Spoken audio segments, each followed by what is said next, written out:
Welcome to the Underground, the Steel City Underground, the black and gold standard for Pittsburgh Steelers coverage.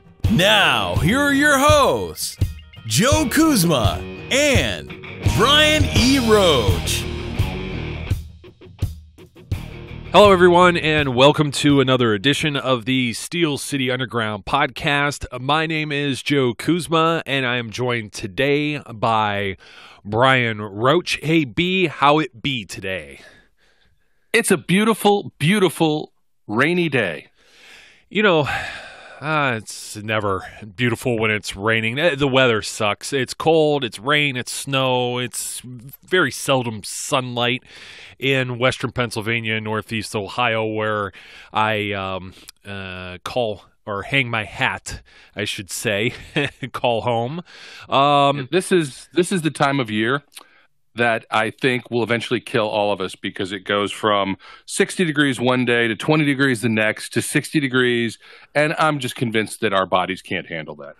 Well, I'm also convinced that will, hopefully, Darwinism, natural selection, survival of the fittest, kill off all the idiots who go walk around in shorts at the first sign of 40-degree weather, which they think is warm. Where Terry's from, I don't think it ever gets down to 40 degrees, ever, in sunny Southern California. So, as you say that, I'm sitting here in shorts. Well, if you're in your own home, it's okay to wear shorts. You're not like walking around outside like a outdoor, like a strip plaza or strip mall or something like that in shorts. I don't know. I mean, there's guys like Ryan Shazier was running around with a shirt off at the second coldest game ever at Heinz Field a year ago when they played the Dolphins in that wild card game. So I mean, there's that. I guess some people are just more accustomed to it. This is funny because I shared this with some people around my office.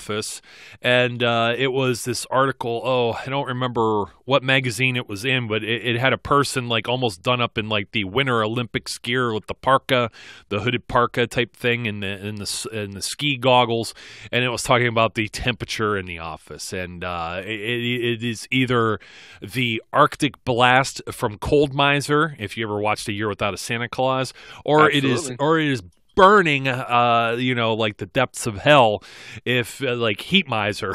So there's no in between. You're gonna make me sing. You're gonna make me sing. No. You were already doing a pretty terrible Count impression, Count Dracula, or maybe the Sesame Street Count. And this is what today's show is, folks. We actually do have some football things to talk about.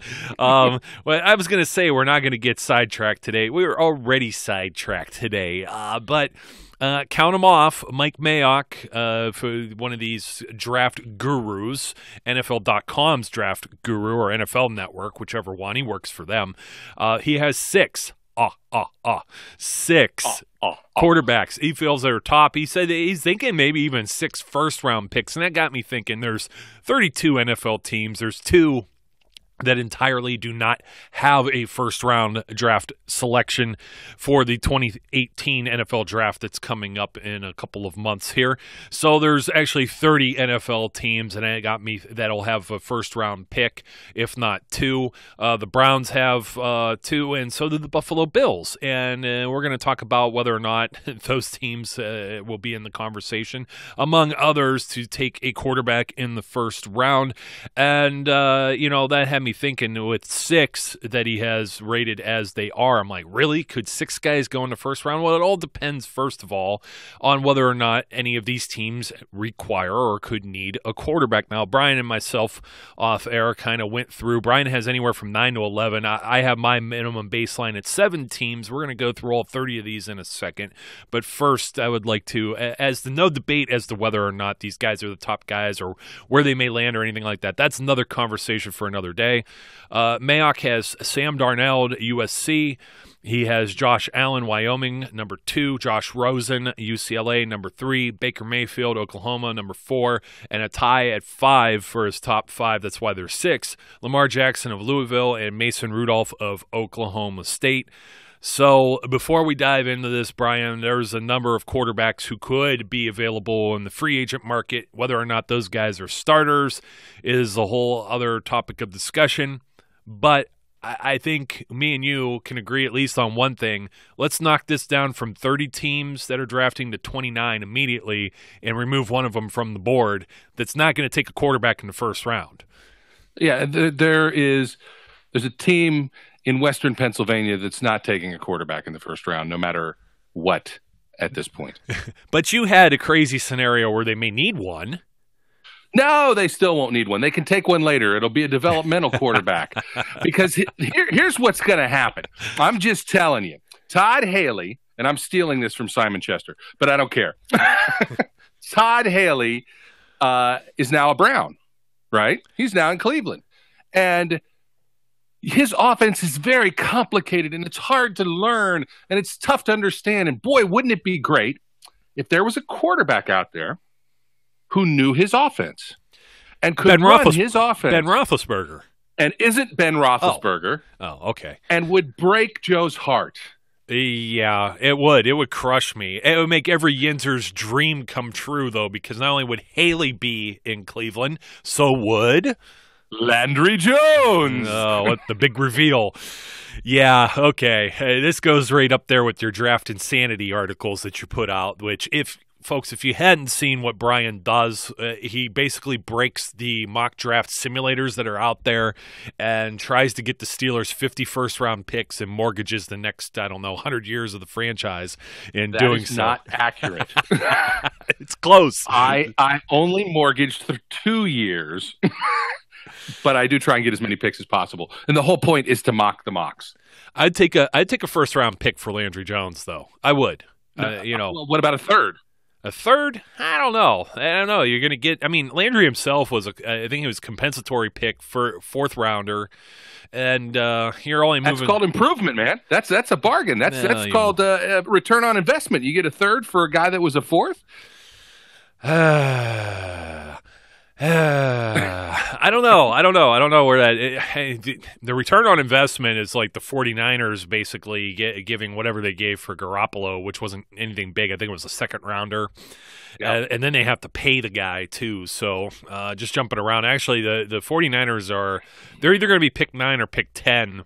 We're going to go in the draft order here, but they got Garoppolo and they just paid him a boatload of money. So we could scratch the Steelers off. Listen, folks, here's the bottom line. Me and Brian have beat this to death. We beat this to death last year, and we'll probably do it again this year. When it comes to quarterbacks, no such thing as a surefire pick, period. Doesn't even matter where in the draft. More than likely, better if you take somebody in the first round, considering maybe they have first round qualities or talent, because there's guys that go in the first round that don't belong there too, oftentimes, when in hindsight being 2020. However, Ben Roethlisberger, on record, not only coming back, wants to play several more years, as many as 3 at least. Already hearing Art Rooney talk last week or the week before about extending or giving Ben a longer contract, could even be around longer, as long as his body, can keep it up and blah, blah, blah, blah, blah. There's no reason to have a guy sit and collect dust and wait for a contract year if he's on a 4-year rookie deal, or trying to figure out a 5th-year option if you're going to keep a rookie around, or creating the Peyton Manning, Andrew Luck situation, which was created out of Peyton Manning getting hurt. Little different situation there. Or the Aaron Rodgers, Brett Favre thing and driving Ben out of town and having him wear a Vikings jersey or a Browns jersey. Hey, could reunite with Haley. So we don't need those situations. This year is not the year to even be thinking about quarterback. There's far higher priorities. We're going to cover those sooner or later, but I know you agree with me, Brian. Absolutely, completely. I will say this. While I think this is unlikely, but if the Browns really are as interested in A.J. McCarron as they say they are, I think Landry is comparable to A.J. In talent level as well as quality. Plus, he knows the offense. And if I'm Jimmy Haslam or whoever the hell's over there making decisions, call the Steelers and give them a 3rd-round pick. We'll give you Landry Jones. And if that ever got out and they said no, there would be pitchforks and torches in the street. Well, Landry's got 1 year. He's still signed. He did a 2-year deal. He's still signed for the 2018 season. Beyond that, I don't know if he has an NFL future. He could land somewhere. He's not going to be in contention for a starting job. And even there, I think what they're looking for is a franchise guy. For the life of me, well, we didn't go through the potential free agents, but McCarron just won his grievance with the Bengals and will become an unrestricted free agent. He was a 5th-round pick, fairly raw, has way less film on him, way less anything on him as opposed to Landry Jones, and someone's likely to make him the Mike Glennon of 2018, and that could be the Cleveland Browns because they have some money to spend, and I think that's a huge mistake because they're number 1 on this list, so we may as well talk about Cleveland. But let me go through the possible available quarterbacks. I say possible, more than likely Kirk Cousins will be. A.J. McCarron more than likely will be. A.J. McCarron. Well, the Bengals still have an opportunity to sign him, though. You know what I mean? They do, but he is a free agent right now. I mean, they could sign him, but he's a free agent. Correct. I'm saying Kirk Cousins is definitely out of there. They just signed Alex Smith, so we know Kirk Cousins is going to end up in free agency. McCarron more than likely will end up in free agency.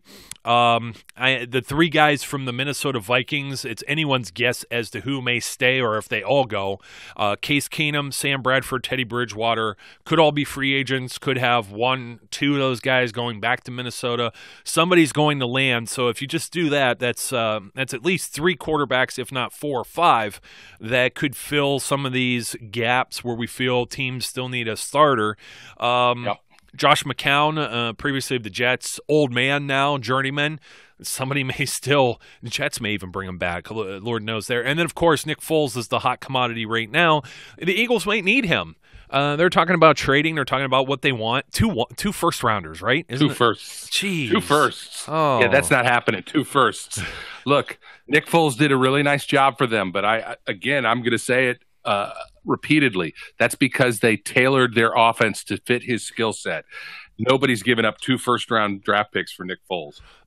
Tailoring to a skill set is akin to Tim Tebow playing with the Denver Broncos. I mean, that's what it was. And, yeah, there's a guy who went in the draft, and that one shocked everyone, huh?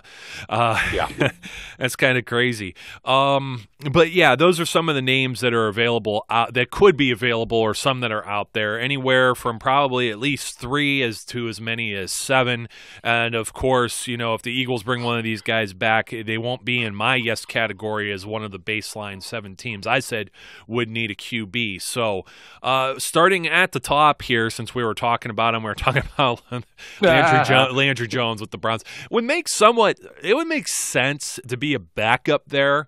But, I mean, they're not exactly – I want to call them quarterback poor and not, because I think Kaiser could be a dependable backup. This Hogan kid, Chris Hogan, just get rid of him. Cody Kessler's a guy I was always fascinated with, and I always thought he was their best option.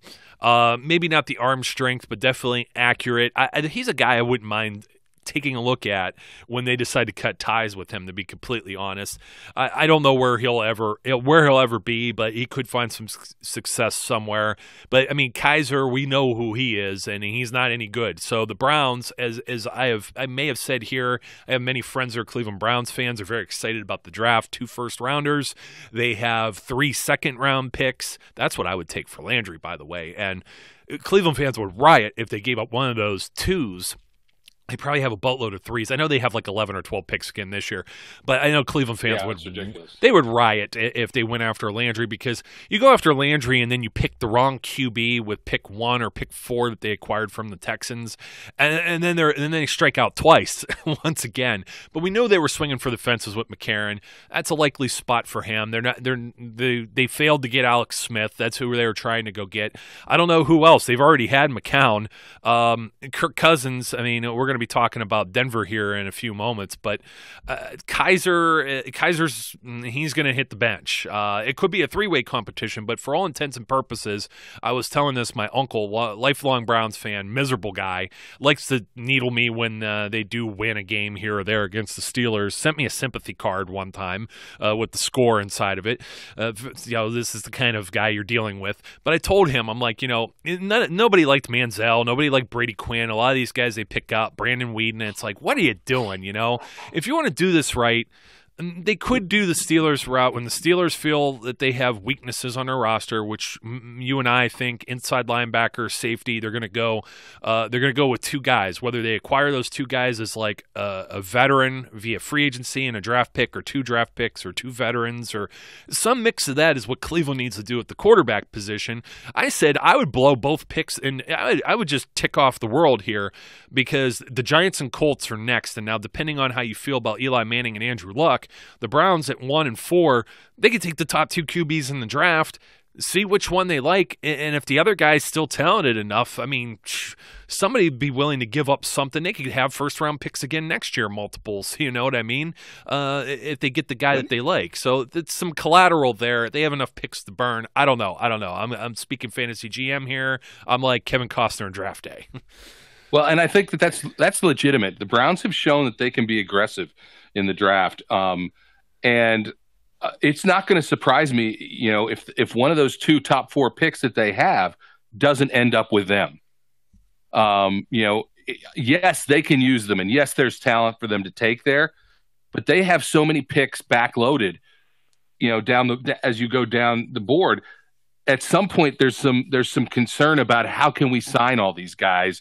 You know, or are these just going to be 4-year players, and we're going to have to cut bait with them, you know, once time rolls by? It won't surprise me at all if they're not in love with any of the quarterbacks in this draft. If Hugh Jackson doesn't think any of these quarterbacks, or Todd Haley doesn't think any of these quarterbacks are the guy they want, that they trade. They take, you know, the running back or somebody else at the top, and they trade one of those picks. I won't be surprised at all. Nor would I. And here's the thing I see too is A.J. McCarron played for Hugh Jackson down in Cincinnati. So yep. Hugh was his offensive coordinator, so Hugh has the insight there. Maybe they could just end up with AJ and Landry Jones. Wouldn't that just be great for us? So we'd be laughing. Oh, that would be awesome. And then they don't draft anybody. They get like Barkley or somebody, and he gets hurt and doesn't end up playing an NFL game, and they're screwed all over again. But moving on from Cleveland, and the team picking second is the Giants. Well, hold on a second. We haven't. Me and Brian actually have notes for this show, believe it or not. We do. As opposed to usual. And we wrote down all the teams in order and who their kind of projected starting quarterback may be in the situation. In the notes section here, now we have whether or not we agreed. We both said yes, the Browns need a quarterback. And in the notes section, it says LMAO. So I just wanted to point that out for the listeners because it's just that obvious. Now, we don't have any notes for the next two teams. There's an asterisk next to one of them. The Giants, Eli Manning, yeah, he's getting older. The guy's an Iron Man. They took Davis Webb last year. You say yes. I'm undecided on this. I don't know whether they want to start developing the next guy. And, you know, when you find yourself with the second overall pick, it may not happen very often, you know what I mean? So this may be their shot to go out and grab a guy, but on the other hand, it's like they have so many other pressing needs, and Eli is with the exception of Ben McAdoo getting in the way, he's the Iron Man. He's so dependable. He may be the most dependable quarterback outside of Tom Brady that's played in the last decade. Yeah, I'm not questioning Eli coming back, although there is it wouldn't be unreasonable to assume there's a little bit of hard feelings with them destroying his consecutive game streak. It was insulting to bench him when they did, and for the reasons that they did, considering the situation that team finds itself in, especially with offensive line that is just putrid. But there is also no doubt that Eli is an aging quarterback, and with that offensive line, unlike Ben, who took all his hits early in his career, Eli's taken hits late in his career.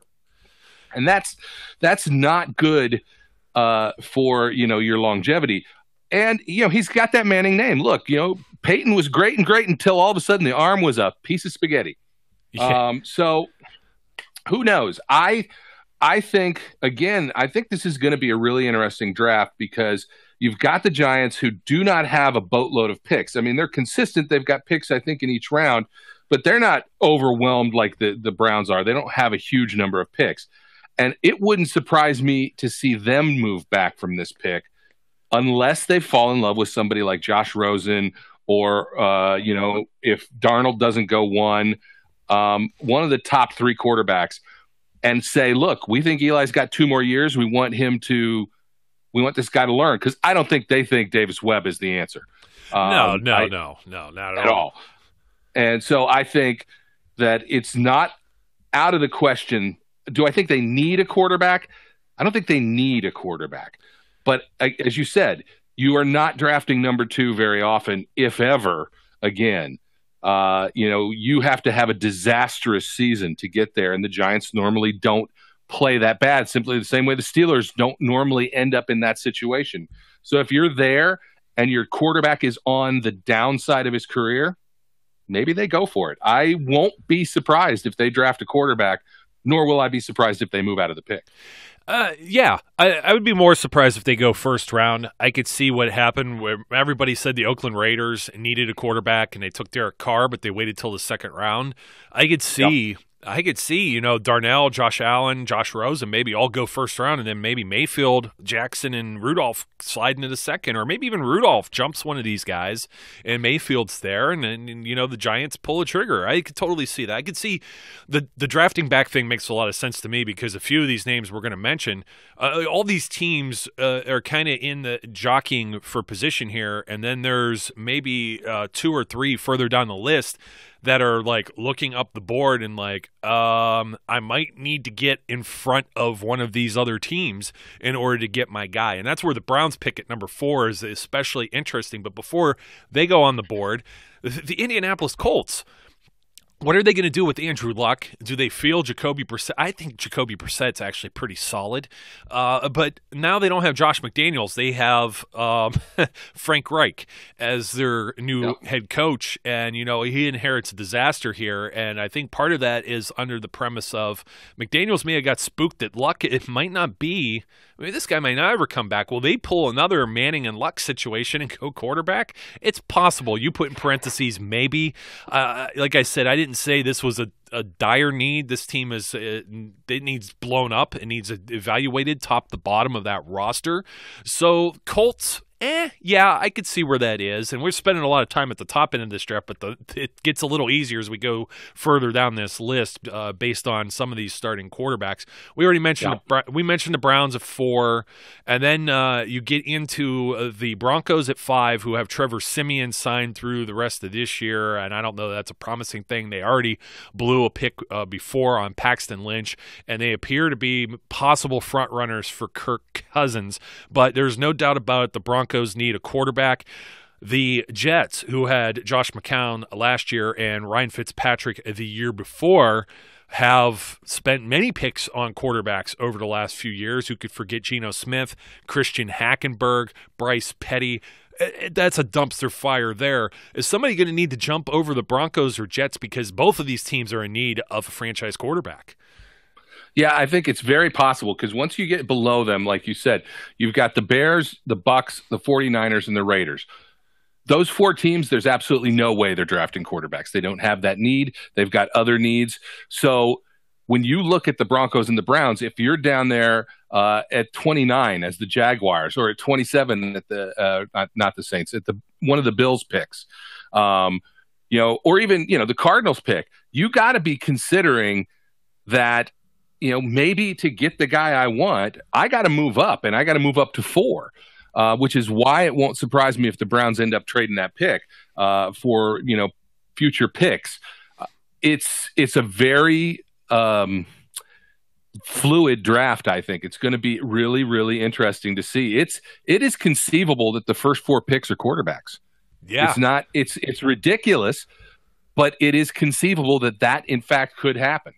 The only guy that really knocks that out of balance, and we're getting into draft things later, there could be a few guys on defense. I don't know that there's like a Jadeveon Clowney or Myles Garrett that stands above all these as a need more pressing than quarterback for some of these quarterback-needy teams. Saquon Barkley is the guy, obviously, running back from Penn State, that, you know what I mean? He could be a top pick, but I feel some people look at that Trent Richardson pick from years ago, and they might feel burned by it. But then that also set the ability for teams to, like the Rams, to get Todd Gurley later, and things of that nature, or guys falling into the second round, like Le'Veon Bell, for example, should have never been a second round draft pick. It's kind of crazy. So yeah, you mentioned the Bucs. They have Jameis Winston. The Bears took Mitch Trubisky last year, which was a surprise after signing Mike Glennon, who's a complete bust out. 49ers, of course, we mentioned the Jimmy G trade, and Derek Carr with his huge deal with the Raiders. That leaves us through the first 10 picks and leaves us to pick 11, which was kind of interesting. I looked this one up. The Miami Dolphins pick at 11. Ryan Tannehill was injured last season. They had signed Jay Cutler out of the broadcast booth. He was with like the E team or the F team as far as broadcasting. So he was more than happy to come back and play some football. Can Tannehill come back and play some football? And besides that, Tannehill wasn't all that great to begin with. There's always been promise, he's going to do this. He's the second coming, and he still hasn't lived up to that. Now, he's signed through 2020, but they have an out. All of the big guaranteed money is already off the books. There's a little bit of dead cap space. This year, 2018, is the season that the Dolphins could make a move if they want to move on from Ryan Tannehill.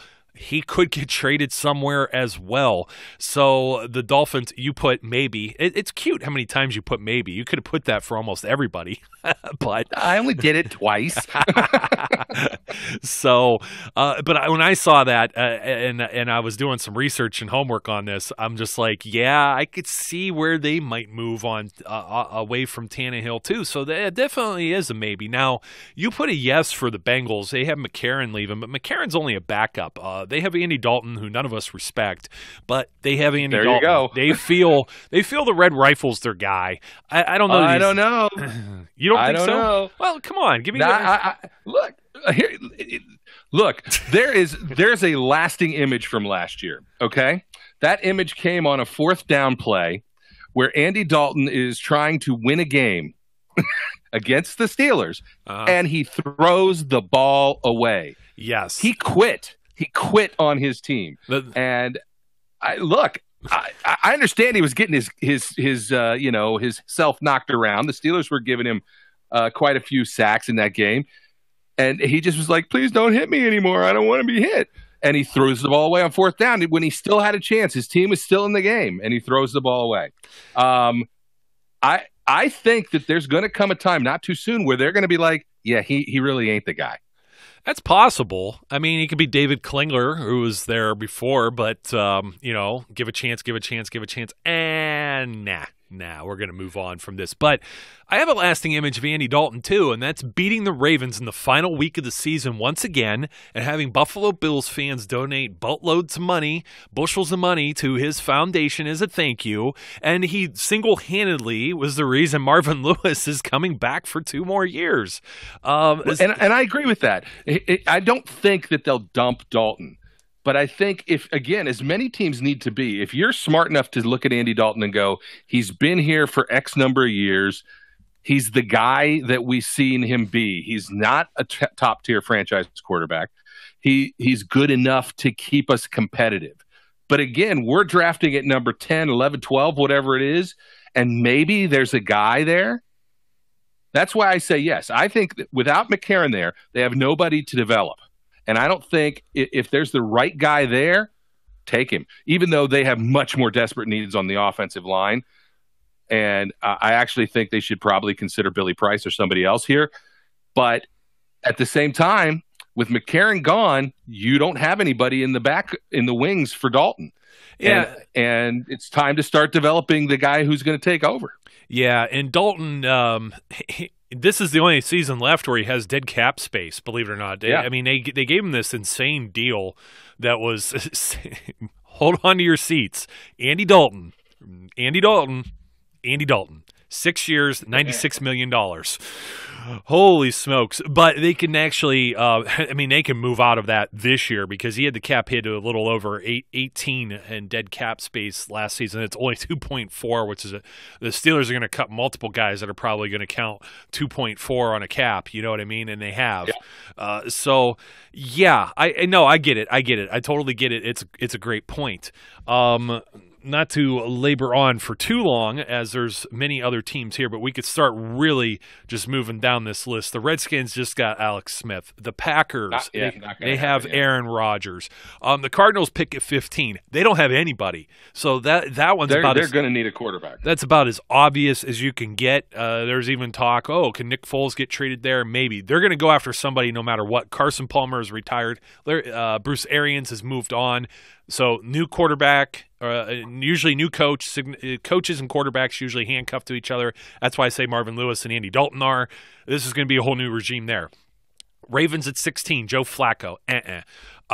Chargers, 17th, Phillip Rivers. Possibly. Same year Ben was drafted, same year Eli was drafted. They traded for Cardell Jones from the Bills last year. He was the sensational guy from Ohio State who played 2-3 games and won a national title. He was a 5th-round pick. I don't know that he's the answer, but Rivers is an Iron Man kind of guy too, so that could be a maybe if they're looking to develop the next guy, but I don't know. I think possible. Yeah, maybe other needs. Seahawks, Russell Wilson, no. No. Cowboys, Dak Prescott, no.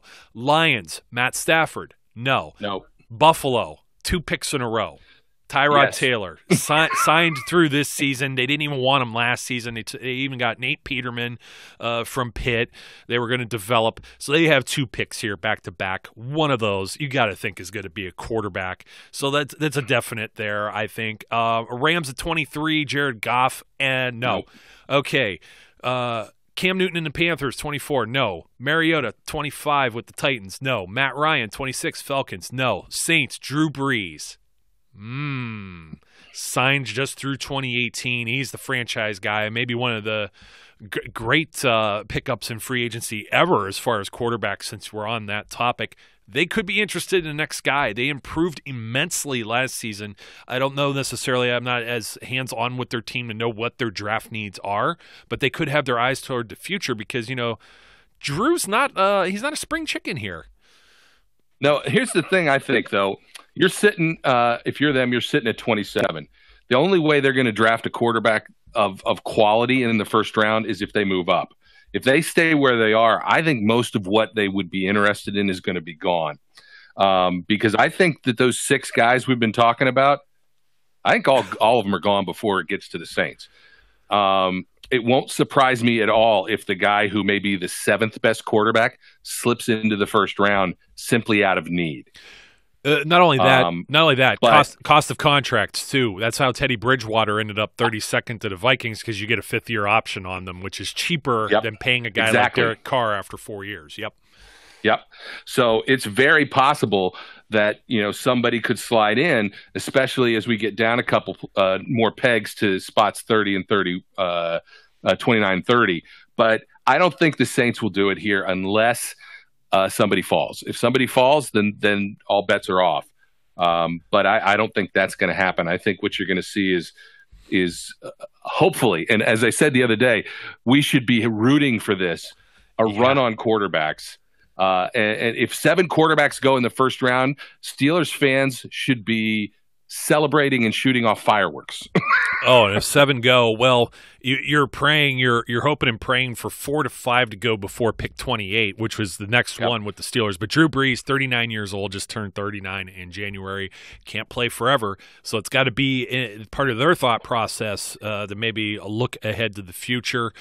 Maybe I don't think that guy's on their roster. I always forget who their backups are, because for a time they had Chase Daniel. I think he's back there again. They had Garrett Grayson, and they also had Ryan Nassib, I think, was one of the guys that he was originally drafted by the Giants. So they've had a potpourri of just run-of-the-mill backups there that could be a real problem. Pick 29 after the Steelers, the Jacksonville Jaguars have Blake Bortles for 1 more year. I'm not even sure they want him for 1 more year. That's going to be very interesting to see what goes on there. They were able to win in spite of him, but there's a team that really built through draft and free agency, seems to have most of their act together. And if anything, you have to think quarterback being a pressing need. If they don't grab somebody that's an improvement on Bortles or can at least compete via free agency, we could send Landry Jones there maybe. Maybe not. I don't know if we get anything of value, but you got to think, we already mentioned the Vikings. Kings, with all three of their guys heading to free agency, they gotta want to keep one of those guys on their depth chart. Pick 31 is the New England Patriots, and Tom Brady can't play forever either, 40 years old. They've got to be thinking about their future. The Eagles, of course, if they still have Foles, if Wentz isn't fully recovered in time for the start of the season, Nick Foles is more than capable of stepping in and starting at the beginning of the year. He could be the starter, and Wentz just sits and watches on the bench, depending on how that happens. The whole Sims-Hostetler thing all over again. And then, of course, the two teams that don't have a first-round pick, the Chiefs are they're all in on Patrick Mahomes.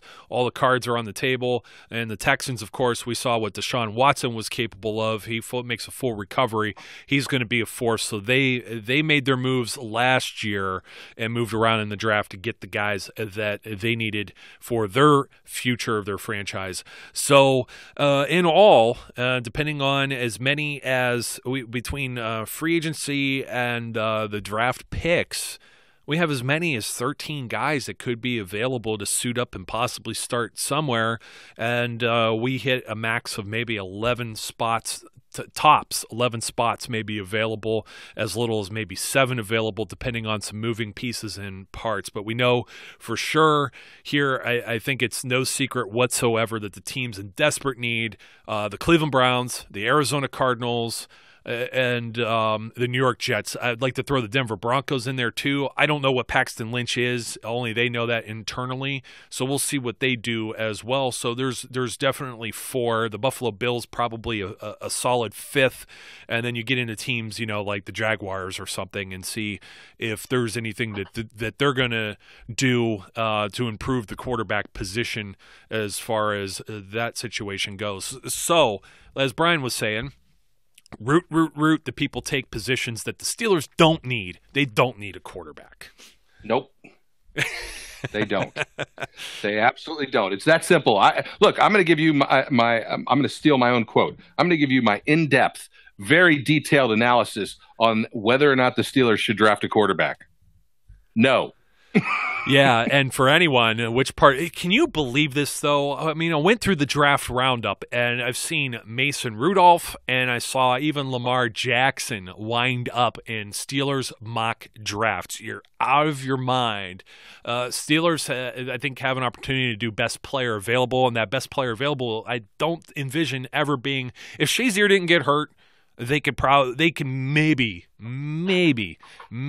if they really like the guy and they feel he is a fit for their future plans, they can afford the luxury of going quarterback. But for all intents and purposes, we believe linebacker and safety, they're going defense again because that's where they need it. That's where they need it most. Offense is loaded. Offensive line, 3 Pro Bowlers. You got a slew of wide receivers. If Bell's back, they don't need a running back, and you got an all-time the GOAT at quarterback passing the ball. So. Yep. It's not like they're going to draft a kicker in the first round, and they don't need that either. They got a Pro Bowl kicker. So, to be honest, the only question is Le'Veon. That's it, and I know we're going to talk about that in a future podcast. So, but that's the big question, and that will help determine, really, is it a 180 from offense to defense, or the flip of that?